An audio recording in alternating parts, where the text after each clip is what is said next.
Welcome everyone to this episode of the e-commerce swipe file. As we're prepping for Black Friday, I feel like that's one of those new quarantine shows, Black Friday preppers, but not on the extreme couponing side of things, getting your e-commerce store ready for BFCM. And we are joined, or I guess I'm joined by Kelly Vaughn of the Tap Room. So a huge Shopify partner, probably one of the original ones. You've probably seen Kelly working. They gave you access to the Shopify Twitter account, didn't they, Kelly? They did. Shopify Partners Twitter account, yeah. Yeah, I did a one-day takeover for it, and it was Shopify Twitter takeover. You're in. I know it's not the Shopify Academy anymore, so I'll let you correct me and give yourself a proper introduction of all of the places people may have seen you. I'm not even going to say where they can find you, because if you're in the Shopify ecosystem at all, I'm sure we've come across you. So Kelly, why don't you do a quick little intro, and let everyone know where they may have seen or heard you before. Yeah, so hi, I'm Kelly Vaughn. I'm the CEO and founder of the Tap Room. We're a Shopify Plus agency based out of Atlanta. You've probably come across me on Twitter because I'm very active there. I did do the Shopify Partners takeover page. I spoke at the first Shopify Partners town hall as well, on the work that we were doing for moving businesses offline to online during the beginning of the pandemic. Yeah, it feels... what else have I done? It almost... I do the same thing, like, oh yeah, during the pandemic. Like, that was just the start. We're still right in the meat and potatoes of the pandemic. It's still... COVID is still very much a real thing. Yeah, it is very much a real thing, which is why I'm excited to talk about Black Friday, Cyber Monday today, because it's going to be a very, very different landscape this year. And I mean, we've seen all the charts. E-commerce grew 10 years in 3 months, like the Grinch's heart growing 3.5 sizes overnight. But from a logistics standpoint, there's just so much that comes with that we as community members of e-commerce aren't and weren't ready for, whether it's more customers, everything is magnified of...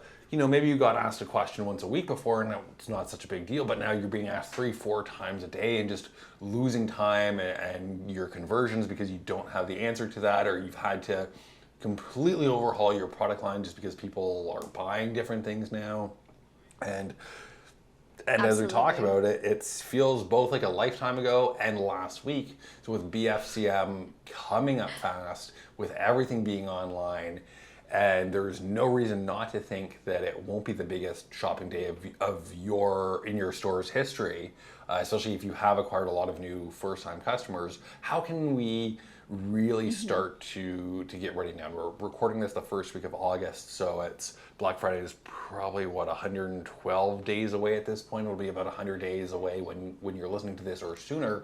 How can you start to, if you were to say to merchant, look, you did okay, but you have to start getting ready for Black Friday, Cyber Monday. What's the first thing that you would start with that's super tactical? And then what's more the overarching theme of how you can get those customers to come back to you if they shop with you for the first time during pandemic, or if they've been with you for a long time, or if they've never even heard of you? Because I know that there's a lot of different things there, but what would you say that would be, that first hyper tactical thing, if you could only pick one, which is the challenge?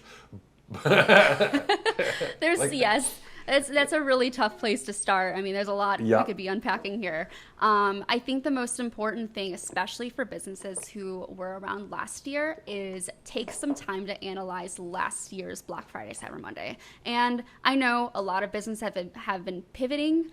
You've added new products since then. You might be going for a different price point. Just look at every single piece of data you have available and track what was popular, what wasn't, what questions you were receiving, how many subscribers did you get at the time, what was your marketing strategy at the time, how did you handle customer service? I mean, there's just so much information that you need to just spend some time right now and analyze all of it before you move on to the next step of planning for this year's BFCM. Absolutely. And I think cheating a little bit and using some of the data that we have at Gorgias, we've just seen such a rise in pre-sale tickets, so tickets that are opened before that purchase is made. And it could be help buying a product. If I'm buying a fancy coffee maker or something for my home office, I might be asking questions that aren't displayed on it. I might also just be Exactly. I might also just be bored and wanting some human interaction and chatting in on the chat widget for a little online retail therapy, which is. I wonder if anyone's actually done that before, like chatted with customer support, just being like, hey, what's up? Yeah. What you doing today? It's 100%. It's the same people who would go to the mall and just be like, "Oh, what do we have in stock here today? Oh, that's pretty cool. So have you been working here long? And we actually have a few, but it happens, especially in any sort of like lifestyle or hobby type of store. So if you're, let's just pick on Kurt because we both know him, and I don't know if you follow Kurt on Instagram, but he's been droning and doing all kinds of home renos, and so a lot of people like Kurt that are taking up new hobbies are just asking questions of, hey, I want to build an outdoor movie theater. Will this screen size be appropriate for me? So it's a lot of those questions, but then also people asking that want to justify that purchase of the toy, like the drone. Hey, I'm doing it. I want to buy the drone. Do you use it? Can I see some of the work that's been shot on it? So just people looking for a lot of those examples that you can't get from going in store. And a drone's a great example because reading the difference of I don't know anything about drones, but an 18-ounce drone versus a 70-ounce drone, you're like, okay, so like 2 pounds versus 4 pounds, what's the difference here? But it could be that one's not even legal to fly without a license, so there could be all kinds of things like that. But yeah, the long version of the story is looking at the analytics of chat data. We're definitely seeing that, especially in more lifestyle or hobby brands, where people just are really enthusiastic about it and like to talk to others who have the same hobbies as them. For sure. Cool. So I think that's definitely the number one thing to do to prep for Black Friday is just look at your data. What was the lift in sales over last year? What was working? Was it email? Was it paid? Was it retargeting? Were you warming up your customers? Which email campaign worked the best? When did you start to see that engagement rate? And I would even go a step further and say, well, what did other people do? Go and just do a search in your inbox for Black Friday and time box it for a month before. And when did those emails start coming in? Because I actually have a second email account that is, I'm just going to give away my email address because I don't really do much with it, but it's iwantyournewsletters@gmail.com. And I just sign up for a bunch of newsletters just to see what people are doing and just study their marketing patterns. First off, that's an awesome email address. Secondly, I collect them. Just hoarding these email lists. But it's how it works, and you start to recognize the patterns. I bet you could do an ebook or a PDF of, here are the top 10 best BFCM emails from 2019. 100%. Absolutely. 100%. Yeah. That's the whole reason why we actually did it. So we can, I created it in 2018 for the 2018 BFCM season, but I was a little bit too late for it. So now I've got all the emails from 2019 and I'm just going to run through all of that. I'm really excited to do that. So much fun stuff you do with that. Emails that worked in 2019 that are not relevant today, just all kinds. Oh, it's going to be just the night and day difference of the language that's been used. It's going to be very, very just interesting to analyze. Wow. Sure. I'm really looking forward to that. That's going to be so good. And I'm just thinking of buying a product to go to the gym or wear this new outfit to your favorite restaurant. That's not like something so basic like that would... Real clothes, what are those? The waistline that keeps stretching from now until the vaccine, which is that is a product that I would buy. But I would, yes, exactly. that's too perfect. But with that, the other thing that we were chatting a little bit about before is how to really engage with your customers so that they stand out in that flood of emails, how you're not just constantly spamming them, how you're not devaluing it to say Black Friday starts with back to school, buy, Black Friday, Cyber Monday. Sell. It's like... Last chance. No, actually last chance. Okay, one more time. Last chance. Supplies are running low. If you enter your email now, hold on, only 3 are left in stock. Fake countdown timer. It's so... Yep. It's a lot. It's And as a marketer, it's overwhelming for me. So being on the customer side of things, it's even more overwhelming because I understand what they're doing from a marketing standpoint. Customers are just trying to figure out, what do they actually need to buy right now? What's going to make for a good gift this year, especially in a different landscape of how people are living their lives in a pandemic. There's so much more that we need to be taking care of and carefully navigating the marketing strategy for this And that's year. a good point with your, whether it's your FAQ on your website, your product display page, if you know it's a product that's bought as a gift a lot, or even just your macro within Gorgias, is ask if people are buying it for a gift. What happens if I buy multiple products to be shipped to multiple locations? Can I still get free shipping? There's going to be inquiries and questions like that we've never seen before. So trying to be really proactive and just auditing everything in addition to the data that we have to drive our decisions, but also the data that we know will be different in 2020. Exactly. Yeah. So get a head start on this. The sooner you can start on doing all of this research, the better. Time is of the essence, especially this year, because even the major marketers are going online this year instead of, a lot of businesses have announced they're going to be closed on Thanksgiving, which is good. There's just a health risk to the way people shop on Black Friday. Is that the health risk of the being trampled for a flat screen television, or being so close that everyone catches COVID? Yes. There are multiple health risks with the traditional both of them. Black Friday shopping experience. Exactly. It was already a health risk, and now add a very contagious virus on top of it. And you're like, oh, okay, maybe this is not a good idea. So let's figure out how to sell online instead. So small businesses and medium-sized businesses are going to be up against these large merchants with a much larger marketing budget to really push out and drive their ads.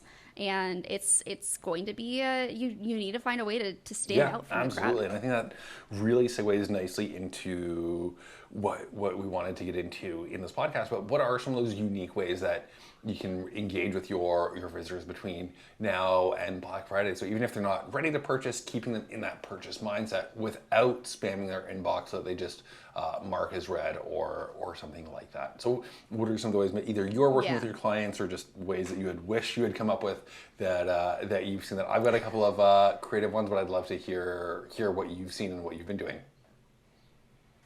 So one of my favorite ones right now, and this is not new, but I feel like people aren't taking advantage of this, is direct mail.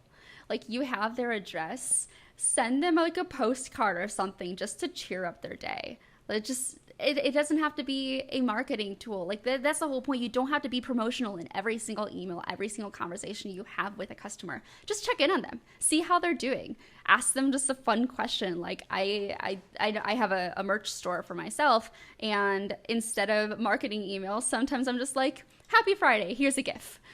And that's like, that gets more traffic to my site than a standard marketing email. So just finding ways to nurture those relationships now and get to know your customer, ask them questions, collect that data, and have it actually recorded somewhere. So like if you're using Klaviyo, for example, use those customer profile fields. Yeah, absolutely. And Kelly, my Wi-Fi, if you can hear me, is crapping out. So I'm going to connect. The last thing I heard was those custom fields, and then I've got something to add on to that.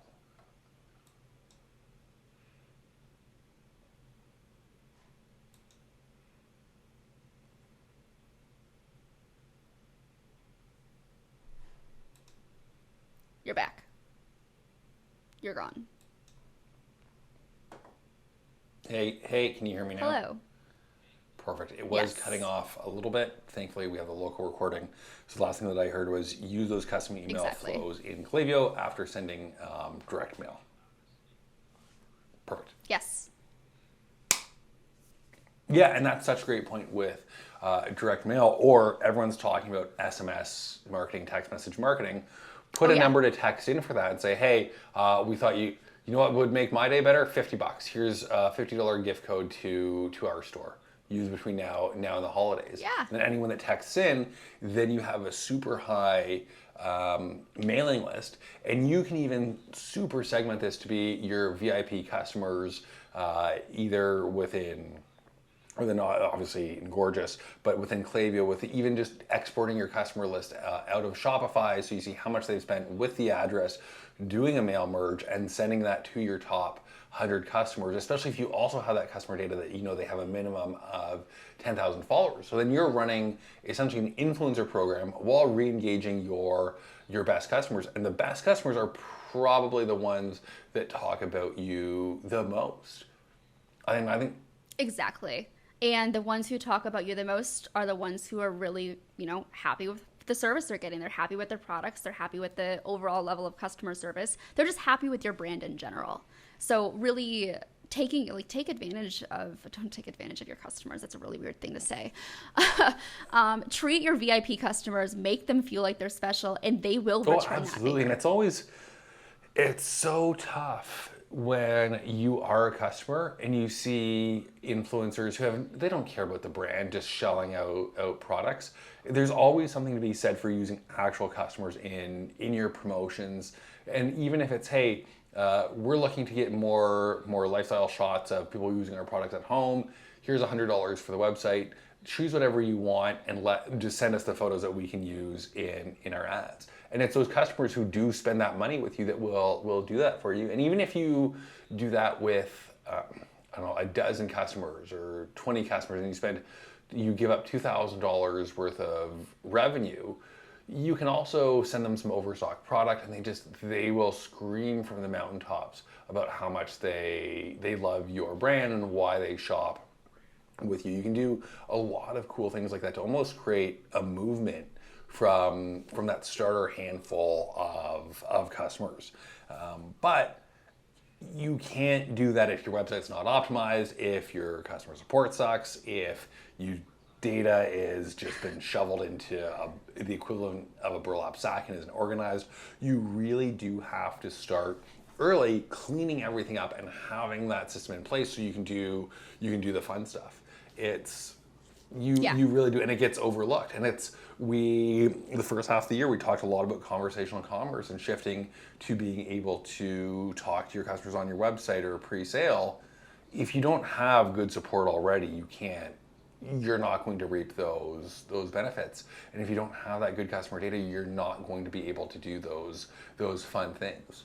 So I think that's two really strong ways to engage with your customers is send them some mail. And it's just, I love that so much because it feels like we're doing stuff that was so almost forgotten. Like I heard someone say they drove by a patio and nobody was on their phones, or obviously when the pandemic first started and we're all baking bread again. And it's like we turned into our parents or grandparents overnight.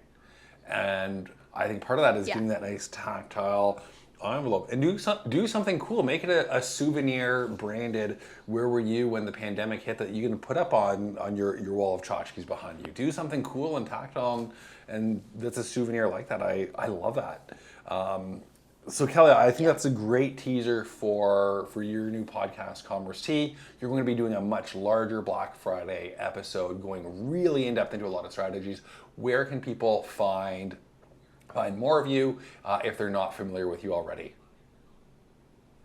Yeah, so you can find Commerce Tea at commercetea.com. It's available on all major podcast providers, so wherever you listen to your podcasts, you'll find it.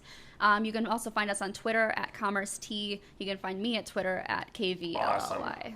So all over the internet. Awesome, as it should be when you're working in e-commerce. So thanks so much for joining us. For everyone listening, make sure you rate this podcast five stars on Apple or whichever one of your favorite podcasts you're listening to. Make sure, if you just discovered Commerce Tea as well, if you headed over there, go give Kelly a 5-star review. And if you're watching the video, watching at home, you know what? Tweet us a picture if you're watching it on your TV or anything cool on the setup. But make sure you smash that.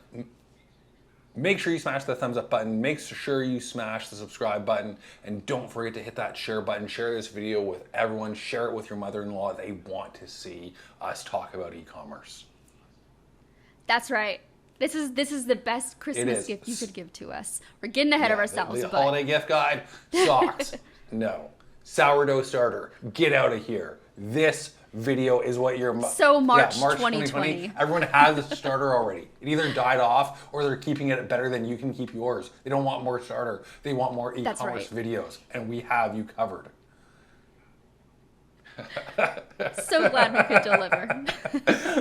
Someone said that share this video with their mother-in-law is their favorite thing, so I try to go crazy with it. I love that. Like, is this so tongue-in-cheek, like, knowing people aren't going to hit share and like, oh, make sure you share this with 2 coworkers. And I just randomly thought, who's the last person most people would share this with? I love it. Perfect. Share it with share your it grandmother. with your grandmother if she's still with us and you have a good relationship with us. If she's still not, with us. bring her some flowers and just listen to this episode at her grave. Just remember Granny with this episode. Moment of silence for your granny.